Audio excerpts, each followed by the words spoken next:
দর্শক দেখে নিলেন সংবাদের শিরোনামগুলো সবশেষ খবরের। চাইলে আপনারাও আমাদের এই আয়োজনে যোগ দিতে পারেন, প্রশ্ন করতে পারেন, জানাতে পারেন আপনার মতামত এবং যে স্ক্রিনে দেখানো নাম্বারে ফোন দিয়ে আপনি আমাদের সাথে যুক্ত হতে পারেন। এবার মূল আলোচনায় যাব। জহিরুল আলম ভূঁইয়া, শুরুতে আপনার কাছে যেতে চাই।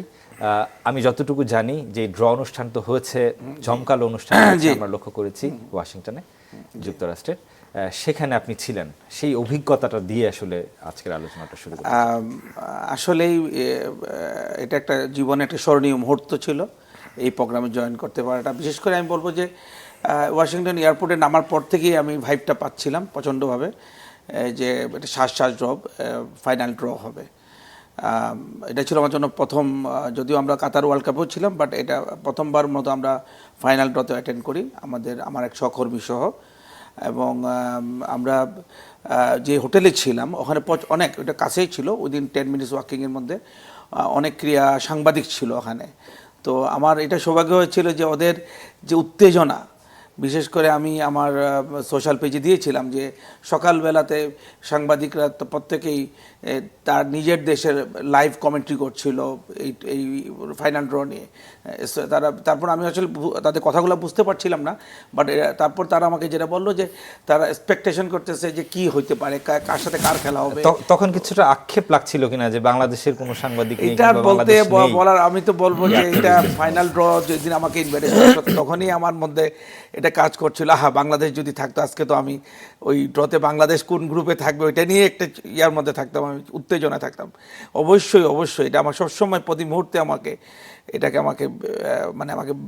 সবসময় বেদনা দিচ্ছিল যে আমাকে বাংলাদেশ নেই ওখানে। তো এবং সেই ফাইনাল ড্রতে ফাইনাল ড্র প্রথমে একটা রিসেপশন হয় আগের রাতে। ফাইনাল ড্র আপনারা জানেন ওখানকার ওয়াশিংটন টাইম দুপুর 12টায় হয়। এটা আপনার 5 তারিখে ছিল, 4 তারিখে সন্ধ্যায় ছিল একটা রিসেপশন। সেখানে আমরা দেখেছি ওয়ার্ল্ডের যত নাম করা প্লেয়ার, রেফারিজ এবং সংগঠকরা ছিলেন সারা ওয়ার্ল্ডের। এবং এটা ভেরি মাচ ওয়েল ডেকোরেটেড একটা প্রোগ্রাম ছিল। এবং ফিফার প্রেসিডেন্ট আমাদেরকে সবাইকে ওখানে ওয়েলকাম করেন এবং ওখানে ফিফার যত ট্রফি সহ যত ধরনের আকর্ষণীয় মুহূর্তগুলো ওখানে আমাদেরকে প্রদর্শন করা হয় ওই প্রোগ্রামটাতে। আর তারপরের দিন তো ছিল আপনার ওখানে আমাদেরকে যেতে হয়েছে প্রায় 3-4 ঘন্টা আগে। এবং আমাদের প্রোটোকল ইয়েস আমার ওয়ার্ল্ড কাপের হিস্ট্রিতে 3 জন রাষ্ট্রপ্রধান, ইউএসএ রাষ্ট্রপ্রধান ট্রাম্প, মেক্সিকো এবং কানাডা, 3 জনই উপস্থিত ছিলেন। এটা আসলে এই জন্য সিকিউরিটি ছিল খুবই স্ট্রং এবং আমাদেরকে প্রায় 1.5-2 কিলোমিটার আগে থেকে হেঁটেই ওই আমাদের ভেন্যুতে পৌঁছতে হয়েছিল। জি, নিশ্চয়ই আপনার জন্য একটা দারুণ অভিজ্ঞতা ছিল। একটু বাবলাদের কাছে জানতে চাই, বাংলাদেশ থেকে অনেকেই খেলা দেখতে, যারা নিয়মিত মাঠে বসে খেলা দেখতে পছন্দ করেন, অনেক ফুটবল প্রেমী আছেন এই ধরনের। কাতার বিশ্বকাপ আমরা যেমনটা লক্ষ্য করেছি তুলনামূলকভাবে অনেকটাই সহজ ছিল, হাই কার্ডের মাধ্যমে অনেকটাই জটিলতা কম ছিল। কিন্তু যেহেতু যুক্তরাষ্ট্রের খেলা, সেখানকার অভিবাসন নীতি থেকে শুরু করে ট্রাম্পের যে পদক্ষেপগুলো, তুলনামূলকভাবে আপনার কাছে মনে হচ্ছে কিনা স্পেকটেটরসরা কম হবে? এবং পাশাপাশি আমরা যেটি জানতে পারলাম যে 150 গুণ বেড়েছে কাতার বিশ্বকাপের তুলনায় এবারের এই যুক্তরাষ্ট্র এবং 3 দেশ মিলিয়ে যে বিশ্বকাপটা, টিকিটের মূল্য 150 গুণ বেড়েছে। এবং নর্মাল একেবারে স্টেডিয়াম গ্যালারির টিকিট তো 3 ক্যাটাগরিতেই বিভক্ত, সর্বনিম্ন ক্যাটাগরিতেই $280 বেশি খরচ করতে হবে। সেই সব জায়গা থেকে আপনার কাছে কি মনে হচ্ছে যে কিভাবে বাংলাদেশের মানুষ, আমি যদি বলি যেহেতু এটা দিয়েই শুরু করেছি, যে কিভাবে সহজ উপায় কোনো আছে কিনা যুক্তরাষ্ট্রে একেবারে মাঠে বসে বিশ্বকাপ খেলা দেখার? আসলে ধন্যবাদ সোহেব। প্রথম কথা হলো যে এটা খুব কঠিন, কারণ আমাদের এখান থেকে যারা যে অনলাইনে যে টিকিট কেনার ইয়েগুলো ছিল, যে সুবিধাটা আছে, সেই সুবিধাটা আমাদের যে বার আছে বাংলাদেশ গভর্নমেন্টের, $300 বেশি আপনি হলে যে আপনি ইয়ে করতে পারবেন না, আপনি পারচেস করতে পারবেন না। $300 বেশি হলে তারপর আবার আপনার বাংলাদেশ ব্যাংকের দ্বারস্থ হতে হবে। সুতরাং এইখানে যদি ধরতে গেলে আপনি $300 প্রাইসের মধ্যেই খুব হয়তো সামান্য টিকিট ছিল $300 মধ্যে, কিন্তু সেকেন্ড ফেজের পরে তো ছিলই না, সেকেন্ড ফেজের পরে ছিলই না। তাহলে এখান থেকে কিভাবে আমরা হলে যে বাংলাদেশের মানুষ কিভাবে অনলাইনে টিকিট কিনবে এটা আমি জানি না। টিকিট কেনার আসলে কোনো সুযোগই ছিল না অনলাইনে খেলা। মানে সেটা বাংলাদেশ ব্যাংক থেকে আগেই একটা মানে একটা অনাপত্তিপত্র বা অনুমতিপত্রের প্রয়োজন হতো সেটা, এবং যেহেতু প্রসেসটা খুব বেশি ফ্রিকুয়েন্ট হয়, হ্যাঁ। টিকিট কাটতে খুব দ্রুত সময়ের মধ্যে কাটতে হয়। হ্যাঁ, দ্রুত সময়ের মধ্যে কাটতে হয়, নাহলে তো আপনি এটা এটা কাইন্ড অফ লটারি, যে হলে যে আপনি অ্যাপ্লাই করলেন এর মধ্যে থেকে এখন সর্বশেষ দিবে বোধহয়, সর্বশেষ লটারিটা বোধহয় হলে যে না ফেব্রুয়ারি ফার্স্ট উইকে রেজাল্টটা দিবে, ফেব্রুয়ারি ফার্স্ট উইকের পাবে যে কারা কারা পেয়েছে। সুতরাং ওই জিনিস শেষ, আপনার হলে যে অনলাইনে টিকিট কেটে যাওয়ার ওই সুবিধা বাংলাদেশের দর্শকদের জন্য শেষ। আমি সেক্ষেত্রে বলবো যে হলে যে বাংলাদেশের দর্শকরা, কাতার ওয়ার্ল্ড কাপটা ছিল বাংলাদেশের জন্য দ্য ড্রিম ওয়ার্ল্ড কাপ, বাংলাদেশের যে কোনো ইভেন আমরা রাশিয়াতেও দেখেছি তুলনামূলকভাবে অনেক সহজ ছিল। তারপর এখানে আমি অনেকের সঙ্গে কথা বলেছি, ওয়ার্ল্ড কাপের এমনি যে কথা, তাতে মনে হচ্ছে যে মানে ticket is not the guarantee of visa. এইটা আরেকটা ভয়ের কারণ হয়ে দাঁড়িয়েছে, যে হলে যে অনেক টাকা খরচ করে আপনি কেউ একজন টিকিট কিনলো, তারপর হলে যে সে জানে না যে সে ভিসা পাবে কিনা। তবে মার্কো রুবিও বলেছেন, যে পররাষ্ট্রমন্ত্রী ও বলছে যে টিকিট যদি আপনার হাতে থাকে, তা আপনি যদি ফিফা প্ল্যাটফর্ম থেকে যদি কিনেন, তাইলে আপনাকে একটা ফিফা পাস থাকবে। এইটা আপনাকে গ্যারান্টি দিবে যে হলো যে আপনার নট ভিসা, আপনার এটা কি বলে অ্যাপয়েন্টমেন্টটা যেন তাড়াতাড়ি হয়, 6 or 7 উইকের মধ্যে আপনার অ্যাপয়েন্টমেন্ট হয়ে যাবে, এইটা নিশ্চিত করছে। কিন্তু আপনাকে যে ভিসা দিবে তার কোনো নিশ্চয়তা নাই। সুতরাং বাংলাদেশের জন্য এই ওয়ার্ল্ড কাপটা খুবই ডিফিকাল্ট হবে, বাংলাদেশের আপনার ফুটবল প্রিয় দর্শকদের জন্য খুবই ডিফিকাল্ট হবে। আরেকটা জিনিস আপনাকে বলি, যে হলে যে এবার টিকিটের দাম নিয়ে তো হলে যে ইউরোপ থেকেই সবচেয়ে বড় প্রতিবাদ হয়েছে, এবং এর ফলে হয়তো কিছু টাকা কমিয়েছে। এরা দেখেছে কমানোর পরেও এরা দেখছে যে, ধরুন একটা আমি রিপোর্টটা পড়লাম বোধহয় ESPN-এ, ওরা বলছে যে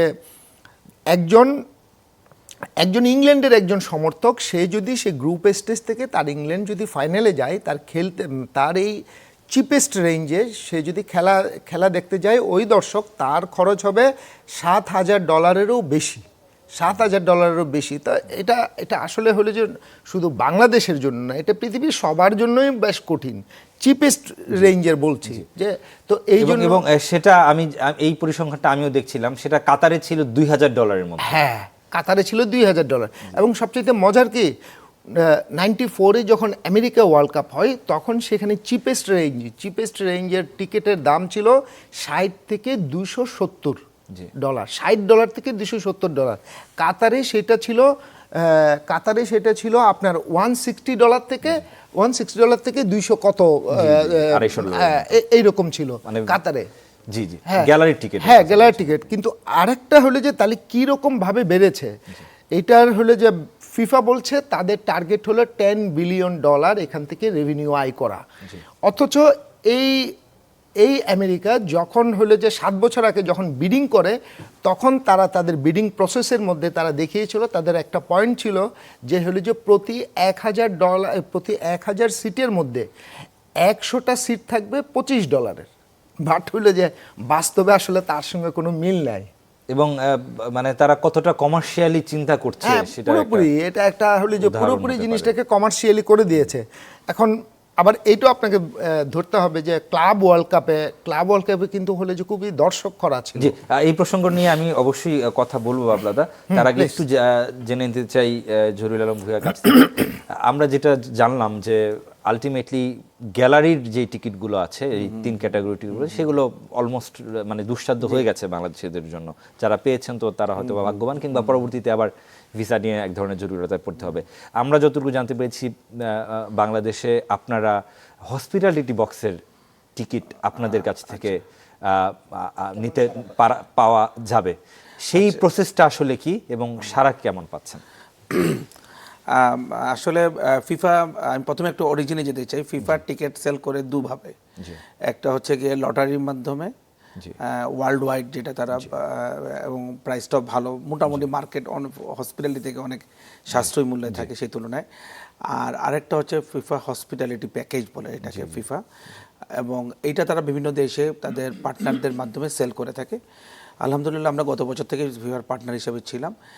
তো এইটার আপনার এই টিকিটটা আপনার ইনফ্যাক্ট প্যাকেজ হিসাবে আসে। এটা প্রতিটা টিকিট, এটা একটা 5টা ক্যাটাগরি থাকে বাড়িটা, এবং প্রতিটা ক্যাটাগরির সাথে একটা প্যাকেজ তৈরি করা হয়। এই প্যাকেজটার বেসিক বৈশিষ্ট্য হচ্ছে যে খেলার দিন আপনার খেলা শুরু হওয়ার 3 ঘন্টা আগে একটা লাউঞ্জ পাবেন, একটা মিনিমাম যে প্রাইজের যে টিকিটটাই থাকবে, যেটার ভ্যালু ধরেন এখন $1400-1500 মতো, ওই প্যাকেজের সাথে আপনি পাবেন খেলার দিনে 3 ঘন্টা আগে লাউঞ্জ, এবং ওই লাউঞ্জে থাকবে আপনার এন্টারটেইনমেন্ট, থাকবে ফুড, থাকবে ভ্যারাইটিস অফ ফুডও থাকবে, এবং আপনাদের এন্ট্রিটা ডিফারেন্ট হবে, আপনার একটা সুবিনিয়রও দিবে তারা, এবং খেলার পরে 2 ঘন্টা আবার এগেন আপনি এন্টারটেইনমেন্টে আসবেন। এবং এই ক্যাটাগরি অফ টিকিট থাকে মানে ক্যাটাগরি 1-এর, বাট এটা স্টেডিয়ামে, কিন্তু বক্স না ভাই। হ্যাঁ, সো বক্সটা একবারে টপ লেভেল যে সেকশনে আছে ওইটার। আপনারা কি 5 ক্যাটাগরির টিকিটই আমরা 5 ক্যাটাগরি টিকিটই আমরা সেল করতে পারি, জি। এবং আপনার যেটা হয়, এই টিকিটের প্রাইসগুলো ফিফাই নির্ধারণ করে দিয়েছে, অনলাইনেই পাওয়া যাবে, আমরা জাস্ট এটা প্রসেস করে দিই, এবং এটা যিনি টিকিটটা পারচেজ করে তার নামে ইনভয়েসটা আসবে, এবং উনি আবার আপনি এটা পে করবেন, ওনার দায়িত্বে উনি এটা পে করতে পারবেন। সেই প্রসিডিউরের এই মুহূর্তে দাঁড়িয়ে সেই প্রসিডিউরে বাংলাদেশ কতটুকু আপনি সাড়া পেয়েছেন? এবং আমরা তো আসলে সত্যি কথা বলতে গত বছরের তুলনায় এবার অনেক কম সারা তুলনামূলক। তারপরও যারা টিকিট নিচ্ছেন আমরা ইনভয়েস পর্যন্ত এনে দিচ্ছি, বাকিটা ওনারা তাদের মতো করে বাকি অংশটুকু আমরা সাথে জড়িত। আমাদের কাজ হচ্ছে কি টোটাল প্রোডাক্টটা সম্পর্কে ইনফরমেশন দেয়া, দেন ফিফার কাছে এই কেনার ব্যাপারে আপনারা হেল্প করতে পারছেন কিনা? সেটাই বলছি, টিকিটটা কিনে ওনাদের টোটাল প্রোডাক্টগুলো আমরা যখন প্রেজেন্ট করি, তখন সে বলে ঠিক আছে আমাকে এই $1500 এত তারিখের টিকিটটা আপনারা আমাদেরকে ফাইনাল করে দেন। তো আমরা এটা কনফার্ম করে ফাইনাল করি, এবং সেখানে ইনভয়েসটা তার নামে রেইজ হয়। আমাদের একটা $50 একটা সার্ভিস চার্জ থাকে ফ্রম $50। তো ওই আমাদের এটাই হচ্ছে কি, আমাদের এই ইনভয়েসটা এনে দেওয়ার পরে কাস্টমারই ওই পেমেন্টটা তার মতো করে ওটা ব্যাংক ট্রান্সফার করে পাঠাইতে পারে সেইভাবে, বা তার কোনো বন্ধু যদি থাকে ইউএসএতে সেও পাঠাতে পারে তার হয়ে। তো এইটাই। এখন যদি এই মুহূর্তে যদি কেউ কিনতে চান, সেক্ষেত্রে আপনাদের সাথে যোগাযোগ করা গেলে তখন আপনারা কতটুকু হেল্প করতে পারবেন? আমরা হ্যাঁ আলহামদুলিল্লাহ আমরা করে যাচ্ছি। সেখানে আমাদের ডিসকভারি ট্যুরস অ্যান্ড লজিস্টিকের ওয়েবসাইট, আমাদের অফিসের আছে। এছাড়াও আমাদের টেলিফোন একটা নাম্বার আমি বলে দিতে পারি এখনই, 01713 444 360 এবং 50, দুটা নাম্বার। আপনার ওইখানে ফোন করলে ওরা টোটাল সহযোগিতা করবে। আমাদের বনানী এবং উত্তরাতে 2টা অফিসও আছে, এবং আমরা টোটাল ইনফরমেশন দিয়ে সর্বোচ্চভাবে সহযোগিতা করে থাকি এই ওয়ার্ল্ড কাপে। এবং তার মানে হলো যে এখনো পর্যন্ত অন্তত যারা একটু বিত্তশালী বাংলাদেশে আছেন, তারা যদি খেলা দেখতে চান, এখনো পর্যন্ত সেই পথটা খোলা আছে। আমাদের ওয়ার্ল্ড কাপের কথা, সেখানে দর্শক খরা ছিল বেশ দাবদাহ বলতে গেলে, প্রচণ্ড রোদের মধ্যে গরমের মধ্যে খেলতে হয়েছে, এবং বিশ্বকাপটাও অ্যাট এ টাইমেই ফেলা হয়েছে। আপনার কাছে কি মনে হচ্ছে, বিশ্বকাপ এত ধরনের প্রতিবন্ধকতা রয়েছে, টিকিট নিয়ে মানুষের এক ধরনের যদি বলি যে ক্ষোভ রয়েছে, এর মাঝে কতটা সফল হতে পারে অন্তত দর্শক প্রিয়তার জায়গা থেকে? দর্শক প্রিয়তার জায়গা থেকে ধরেন যে ইউরোপের তো দর্শকরা তো হলো যে ফুটবল ক্রেজি দর্শক, খুবই তাদের নিজেদের টিম খেলে, তারা কোনো না কোনোভাবে হয়তো ট্রাই করবে, যাবে। হয়তো ওই ক্লাব ওয়ার্ল্ড কাপের মতো দর্শক খরাটা হবে না, কিন্তু হলে যে খুব হ্যাসেল পোহাইতে হবে। আমার কাছে যেটা মনে হয় যে ওখানে গিয়ে এক ধরনের মানে এই জিনিসগুলো কিভাবে সামাল দিবে, যেটা ক্লাব ওয়ার্ল্ড কাপে যে প্রবলেমগুলো ফেস করছে, যে হলে যে খুব গরমের মধ্যে খেলা হয়েছে, এবং হলে যে খুব দুপুরবেলায় খেলা দিয়ে দিয়েছিল। তো এইখানে এই জিনিসগুলো আমার ধারণা যে ফিফা এগুলো সর্ট আউট করে খেলাটা একটা মানে খুব অনুকূল পরিবেশের মধ্যে আর অনুকূল তাপমাত্রার মধ্যে আনবে, সেটা একটা। আর হলো যে আমাদের মতো ধরেন যে থার্ড ওয়ার্ল্ড কান্ট্রির যারা আছে, আমি যদি বলি যে হলো যে ব্রাজিল তো একটা ফুটবল লাভিং কান্ট্রি, তো ব্রাজিলের দর্শকদেরও, ইভেন আর্জেন্টিনার দর্শকদেরও হলো যে আমেরিকায় গিয়ে খেলা দেখাটা বেশ কঠিন হবে, টিকিটের জায়গা থেকে এবং ভিসা পাওয়ার জায়গা থেকে। কারণ ব্রাজিলের সঙ্গে আমেরিকার এখন কূটনৈতিক সম্পর্ক তাতে হলে যে বেশ কঠিন হয়ে যাবে। ওদের হলে যে মানে টিকিট পেলেও ভিসা পাবে কিনা, that will B a big question. আমাদের এখানে আমাদের এই পর্যন্ত যা হয়ে গেছে এইটুকুই। আমাদের এখানে সে আপনি কখনো হলে যে কাতার ওয়ার্ল্ড কাপের ভাইব বাংলাদেশে পাবেন না। আপনি দেখবেন যে হলে যে আপনি যেসব লোকদের চিনতেন কাতার ওয়ার্ল্ড কাপের সময়, হয়তো আপনি 50 জন লোককে চিনতেন, তার মধ্যে মানে স্পোর্টস অঙ্গনে 10 জনেই কাতার ওয়ার্ল্ড কাপের মাঠে বসে খেলা দেখেছে, এরকম আপনি পাবেন। কিন্তু ওইখানে কিন্তু আমেরিকায় সেটা আপনি পাবেন না, সেই সুযোগটা নেই খুব সম্ভবত। আবারও যেতে চাই জহুরুল আলম ভূঁইয়ার কাছে, একটু জানতে চাই, যেহেতু শুধুমাত্র যুক্তরাষ্ট্রেই খেলাটা হচ্ছে না, যেহেতু 3 দেশ মিলিয়ে মেক্সিকোতেও আছে, কানাডাতেও আছে, সেখানকার হসপিটালিটি বক্সের তারতম্য আছে কিনা, নাকি সব রেট বলেন কিংবা সুযোগ সুবিধা বলেন? প্রাইসগুলো অলমোস্ট সেমই আছে, তো মেক্সিকোর প্রাইসটা একটু বেশি আছে। জি, মেক্সিকোর ডিমান্ডটা আসলে খুব বেশ ভালো ডিমান্ড। বাংলাদেশ থেকে কীরকম এই পোর্শনটা কীরকম, এবং যদি বলি যে যুক্তরাষ্ট্রেই কি অধিকাংশ, যেহেতু খেলাও আসলে অধিকাংশ যুক্তরাষ্ট্রেই, সেখানকার খেলা দেখার জন্যই বেশি মানুষ আগ্রহী? ম্যাক্সিমাম আমাদের যুক্তরাষ্ট্রের জন্যই তার টিকিটগুলো নিচ্ছে, তারপরে কানাডার জন্য। জি, একটু জানতে চাই, অনেকে অনেকভাবে আসলে চিন্তা করে থাকে, যেহেতু যুক্তরাষ্ট্র অনেকের কাছে স্বপ্নের দেশ, অনেক ধরনের ফ্রডিংয়ের শিকার করতে পারে, যেহেতু অনেকে চিন্তা করতে পারে যে কোনোভাবে যুক্তরাষ্ট্র মার্কিন মূল্যকে পাড়ি জমাতে পারলেই হলো। সেগুলোর জন্য আসলে কোনো ফিল্টারিং প্রসেস আপনাদের আছে কিনা? জি, আমাদের আসলে আমরা তো ফার্স্ট অফ অল এই টিকিটগুলো আসলে মানে খুব অ্যাগ্রেসিভলি আমরা আসলে এটা প্রচারও করছি না এটা, কারণ আমরা জানি এখানে অনেকগুলো লিমিটেশন আছে।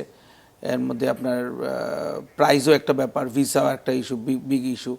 সো আমরা আসলে চাচ্ছি যারা আসলেই ভিসা পাওয়ার যোগ্যতা রাখেন তারাই আসুক, তাদেরকে আমরা ওয়েলকাম করছি। আর ভিসার আমরা সেই ক্ষেত্রে আমরা যারা যাবেন তার পাসপোর্টটাওকে আমরা দেখি যে আসলেই কি উনি আসলে আগ্রহী কিনা না, কারণ আমরা যে টিকিটগুলো দিব এরা যদি কোনো ধরনের মিস আপ হয় সেটা আমাদের জন্য খুবই নেগেটিভ হবে, যেমন এম্বারাসিং হবে। এবং আপনারা শুনে খুশি হবেন যে গত আমরা কাতারে যে টিকিটগুলো দিয়েছিলাম সবাই সুন্দরভাবে দেশে ব্যাক করেছিল। আমরা প্রথমে যখন কিন্তু কাতারে কিন্তু বাংলাদেশ তখন কিন্তু নিষেধ ছিল যখন আমরা প্রথমে এটা অ্যাপয়েন্টমেন্টটা পাই, কিন্তু ওয়ার্ল্ড কাপের সময় তারা যখন আমাদেরকে ছেড়ে দিল এই টিকিটের এগেনস্টে আমাদের মানে দেশের মানুষদেরকে তারা ভিসা অ্যাপ্রুভ করে দিল, সবাই সুন্দরভাবে খেলা দেখে আসছিল, যেটা যার কারণে পরবর্তীতে কিন্তু এই হায়ার দিয়েই অনেকেই অনেক ট্রাভেল করতে পেরেছে।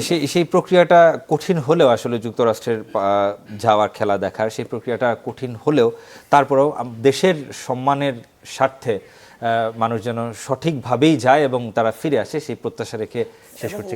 এমবাসিও যারা যাবে টিকিট নেবেন তাদেরকে কিন্তু আর্লি অ্যাপয়েন্টমেন্টটা দিবে এবং তারা হাইলি কনসিডার করবে। জি, আমাদের জহুরুল আলম ভাই, আমাদের সময় একদম শেষ, আসলে শেষ করতে চাই ক্লেমন বিয়ার গ্যালারি। ভালো থাকবেন, সুস্থ থাকবেন সবাই।